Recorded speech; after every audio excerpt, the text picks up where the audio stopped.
For example, in Pakistan, in South Asia, we most often hear of these horrible terrorist incidents.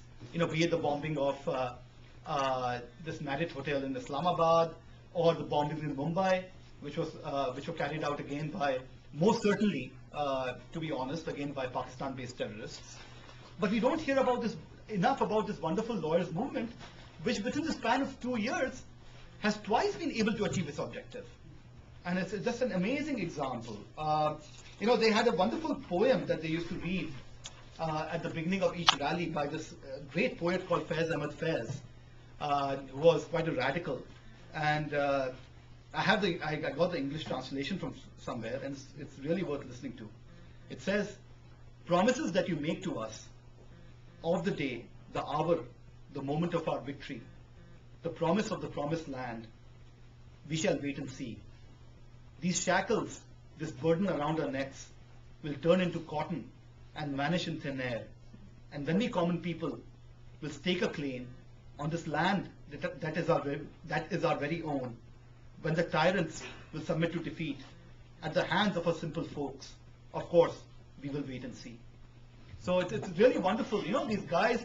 And the sad thing is that in some of these instances, for example, in Pakistan, the United States government was actually at best ambivalent toward the movement, because Musharraf was our guy, and they were not too happy that the Chief Justice was investigating these disappearances, some of whom they said were Al-Qaeda and Taliban. Maybe they were, maybe they weren't, but I think, at the very least, there should be an independent judiciary, and I think the Bush administration should have been in favor of that.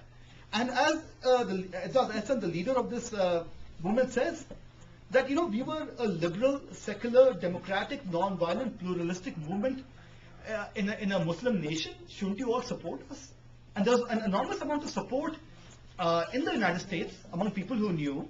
Harvard recognized the movement, and Yale gave him the Chief Justice degree. The National Law Journal had him as their Judicial Person of the Year. The Carter Center came out in an appeal for, yes, it was truly wonderful.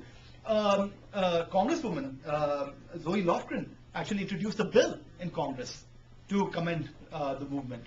So there was a lot of support among the public here, among people who knew, but at the official level, unfortunately, there wasn't.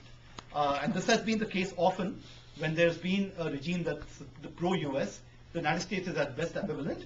Of course, when there's a regime that's opposed to the US, like has happened in Central Asia, etc., then the United States actually nurtures these movements, which is not a bad thing. So it depends on basically the disposition of the regime. And the amazing thing about all these movements is, of course, the bravery that they show in the face of incredible circumstances.